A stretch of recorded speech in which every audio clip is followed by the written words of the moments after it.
card test, it's so vital to finishing a song. When I listen to music and really feel music and think about the lyrics, I'm on a road trip and I'm in the zone, or I'm driving through the canyon, or, you know, driving for me is such a therapy. If I need to let off steam, I get in my car and I drive. And that's when I put on my favorite songs by my favorite artist. And that's when the mix shines.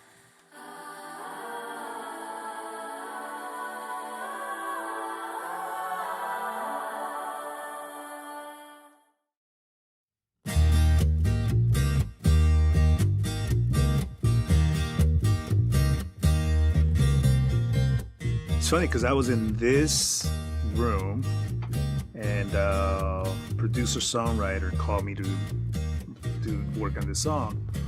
So I come in, I didn't know anything about Ash at the time, and I remember bringing up the faders, and man, I remember thinking, wow.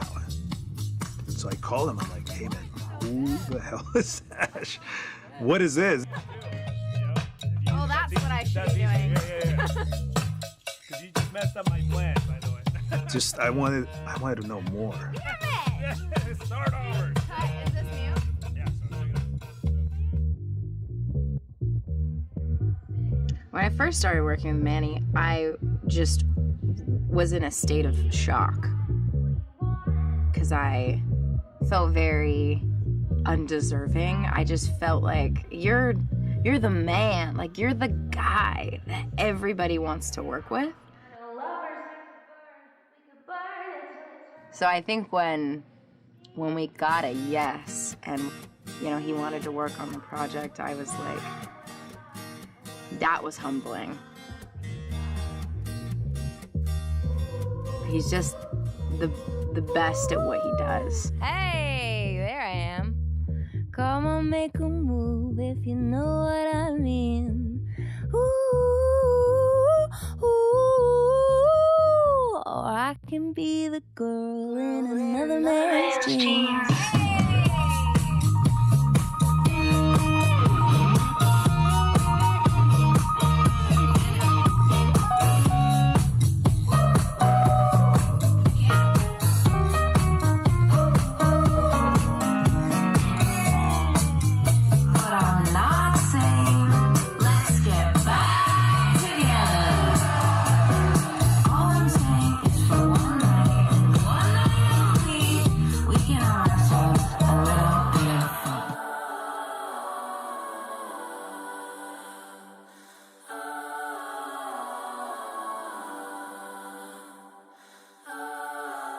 I love that Manny mixes with his eyes closed because it's like he's going off how it's making him feel. He comes from a place of emotion. A long time ago, I wanted to just keep getting better at mixing, and I read a book about drawing, you know, and art and all, and how you connect colors, relating it to, you know, a Picasso, you know, the lines are drawn, the Cubist movement, you see two colors and there's a very defined line. When you see a Renoir, it's all kind of morphs into each other. And that's pretty much what we do in here as well, you know. It's not about a paycheck. It's not about being an award-winning mixer or the best of the best, you know. He cares about what he's creating and what he's working on. It's just the coolest ever.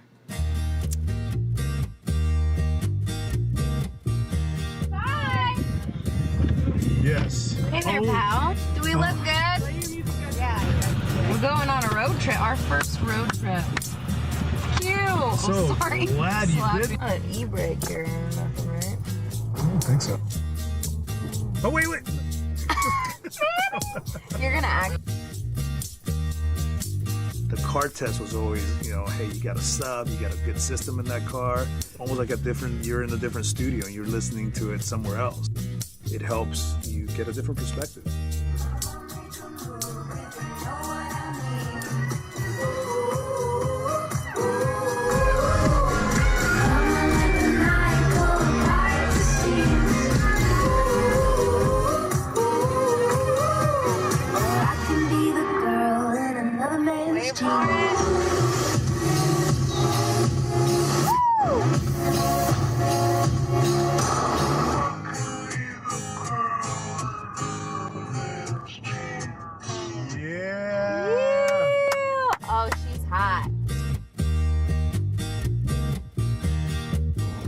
say it's so different, but it is a different sound. Can you tell me how this came about? I mean, you know better than anyone else. I mean, I make really like theatrical, like very chordy and like serious music.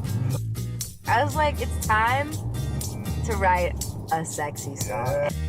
It's the first time I've in my life felt really like sexy and excited about life and ready to go out and have fun. And I can be someone, at least in my writing, that takes life really seriously. And I'm trying to get better about that. Like, life is too short to take it too seriously. Yeah, but that's, we always say that it's a snapshot of your life at that moment. So it sounds like you went through a really tough time. So you were just writing based on life at that moment, right?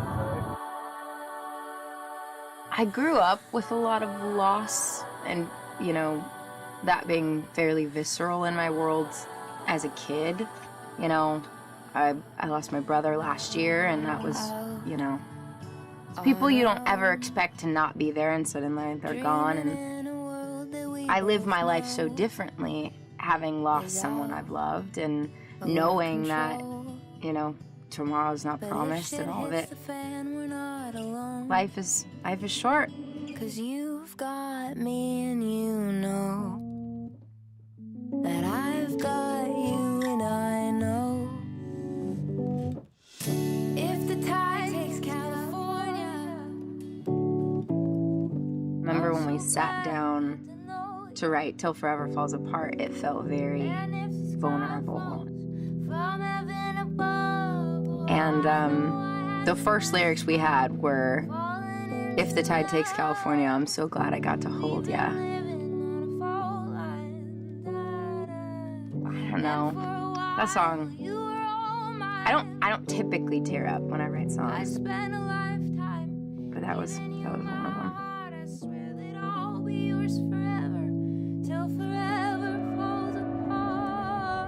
Till forever falls apart. So in your face.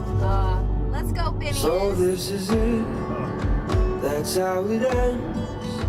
I guess there's nothing more romantic than dying with your friends. And I'm just like my heart was on, you know, it felt like my chest was open, thinking about my friendship with Phineas and that relationship and how precious that is to me. And not very many relationships in my life that I feel like, as long as I'm alive, they're not going to be alone. If the tide takes California, I'm so glad I got to hold ya. I always say that classic songs like that just kind of mix themselves. Our artists say, you know what, whether you believe in whatever you believe in, God, spiritually, whatever you believe in, they always say it comes from above, right? But sometimes it just kind of happens, and those are the ones that become these amazing songs. Till Forever Falls Apart was like, again, it was like bam, bam, right? Another, to me, perfect song. Till forever falls apart. We never had it from the start. Till death do us part. If the tide takes California, This part's crazy. Your mix right here. I'm so glad I got to know ya. Crazy. And if the sky falls from heaven above, oh, I know I had the best time falling into love. Even living on a fault line. I spent a lifetime giving you my heart. I swear that I'll be yours forever till forever falls apart. Who wrote that? Who mixed that? Fuck.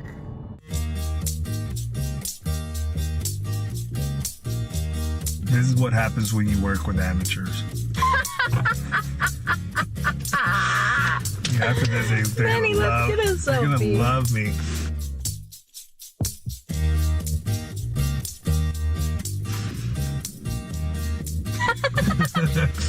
Angry man.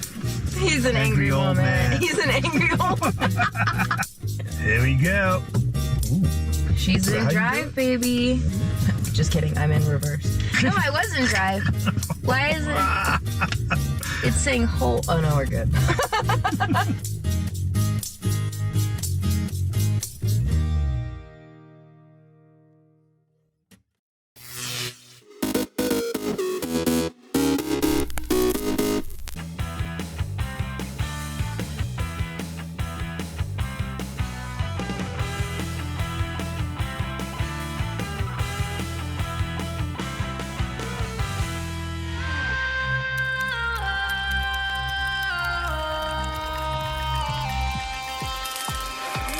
Make me come alive, come on and turn me on. Touch me, save my life, come on and turn me on. I'm so young to die, come on and turn me on. Turn me on, turn me on, turn me on, turn me on. Make me come alive, come on and turn me on. Touch me, save my life, come on and turn me on. I'm so young to die, come on and turn me on. Turn me on, turn me on, turn me on, turn me on.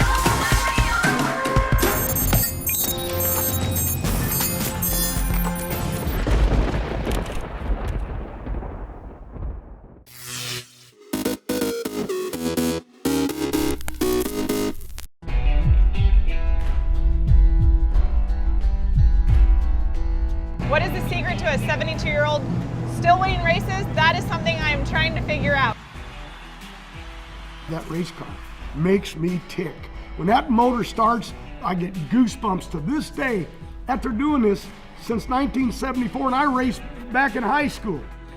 And despite more than 45 years behind the wheel of a funny car, none of the passion is gone. The car lanes out, and at the finish line, it's John Force for the 100. Anybody tell you don't matter? I'm so lately. No one can argue with a track record that has immortalized him as the GOAT, or greatest of all time. Don't let the old man in. And, well, he's knocking at the door, but I ain't letting him in this body.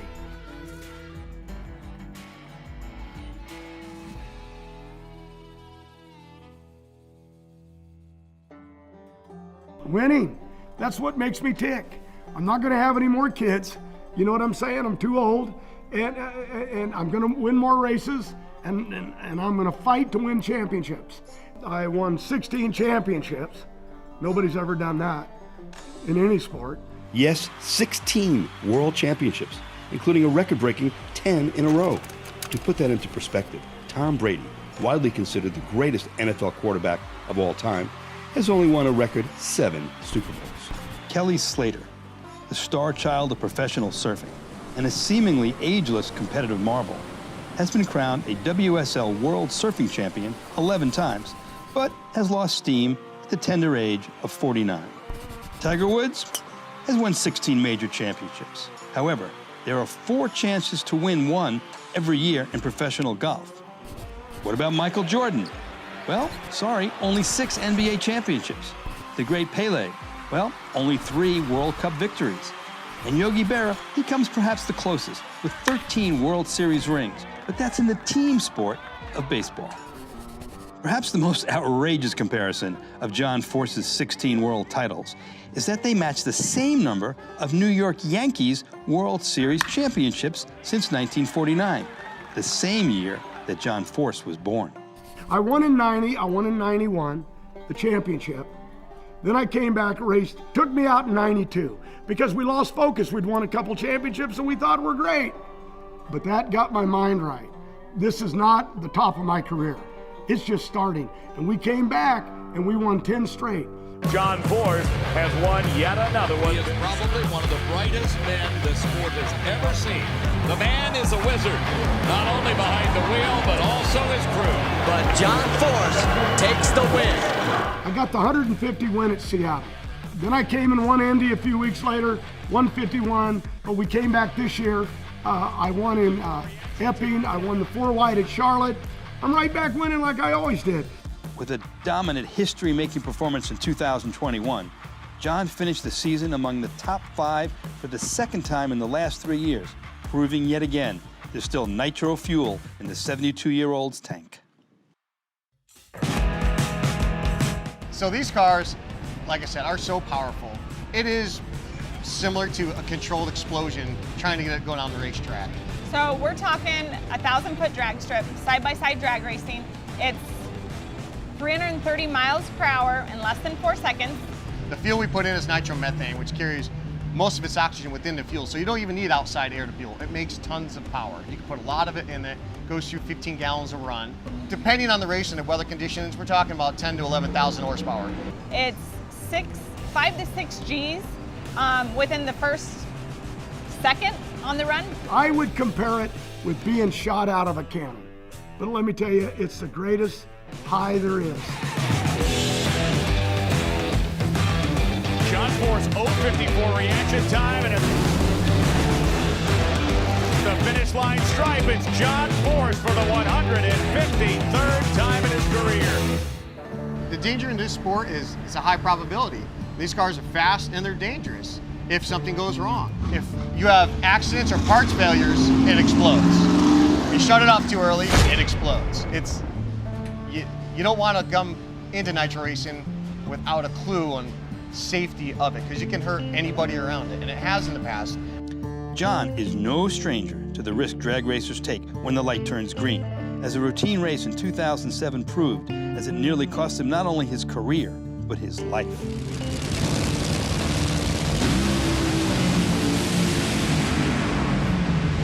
Well, John was a little late, and John goes, big crash. John has a problem with his car. He comes across, he hits Bernstein. Both cars continue on. So when that motor explodes in your face, shrapnel, a grenade went off, and you're trying to survive. You got all the right equipment, Simpson gear, helmets, all this stuff. You're trying to survive. We got into each other. Ripped our cars apart, sent me upside down, blew the engine, exploded, the body blew off the thing. I was just hands out, trying to stay stabilized, but then I got knocked out, so you can't even protect yourself.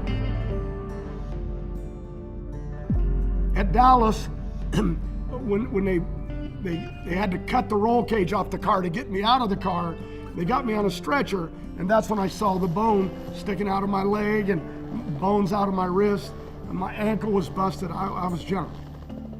When you're laying in that hospital bed and you're not anybody's hero anymore because they look at you like you're done, there's one person standing there, and that's Lori. My wife stood by me through all that. The doctors told me there, you're finished. Like, you'd be lucky if you can walk. You'll never drive a race car again, so quit thinking about championships, and let's get you where you can at least walk on a walker. And I lived it, though. 7 days a week, I went into training. I was down there in the gym in the middle of the night. People thought I was nuts because I was going to come back and win.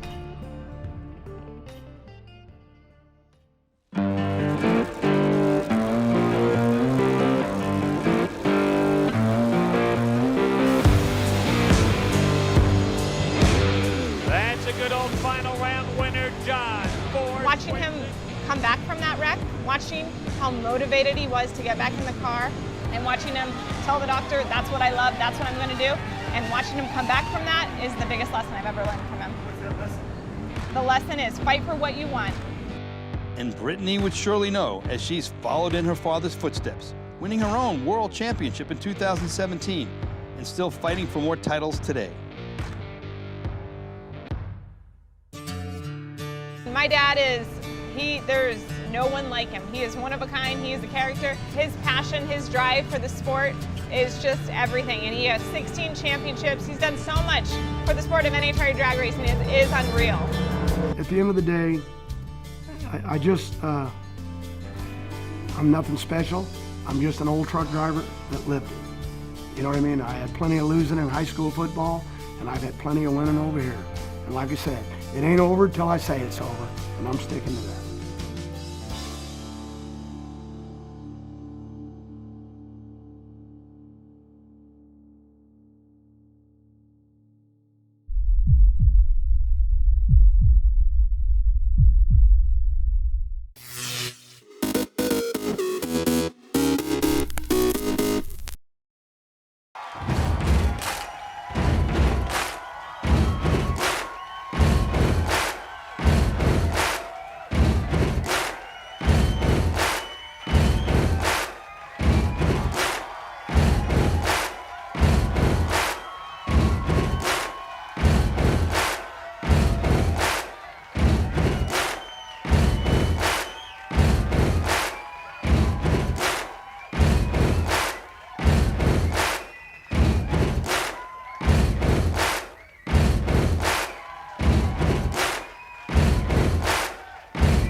When I first met the family, I was just driving through. Then I came across this painted house. I went in and our relationship started. I really feel good about the fact that people, under all odds, have decided to remain who they are. It is important that you keep your traditions because your children must know where they're coming from.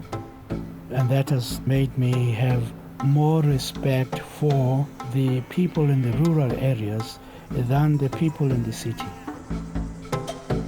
They have enriched me. It is a privilege to have known the Demanda family, for I would not have had the insight that I have today.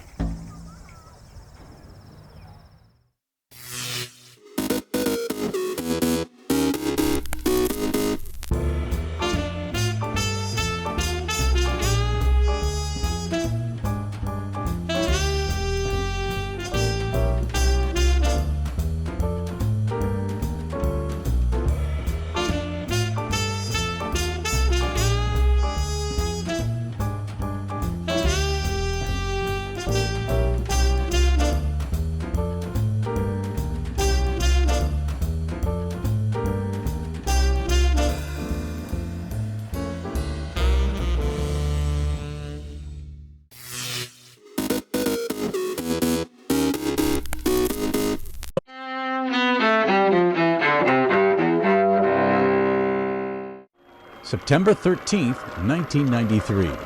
In Washington, a step in the quest for peace in the Mideast. Israeli Prime Minister Yitzhak Rabin and PLO Chairman Yasser Arafat shake hands at the White House. That happens after they sign an accord in which Israel grants limited autonomy to the Palestinians. 2005. To the extent that the federal government didn't fully do its job right, I take responsibility. For the first time, President George W. Bush takes responsibility for the federal government's mistakes in its response to Hurricane Katrina. He suggests the calamity raises broader questions about the government's ability to handle both natural disasters and terror attacks. 1971. In upstate New York, police and guards stormed the Attica Correctional Facility, ending a prison uprising. The 4-day ordeal, including the final assault on the prison, claims a total of 43 lives.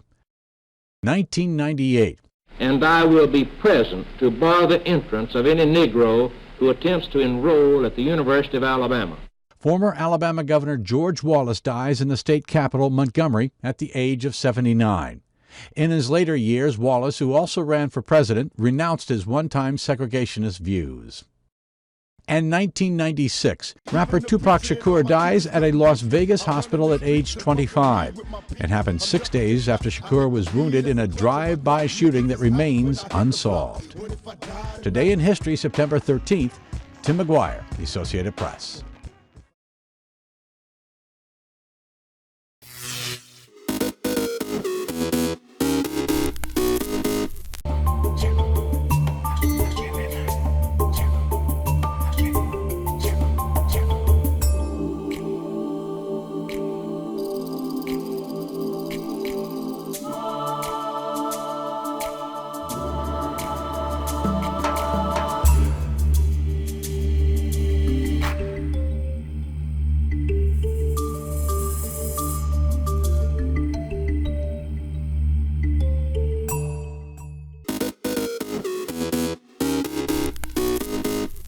Welcome back in our studio, and in today's news,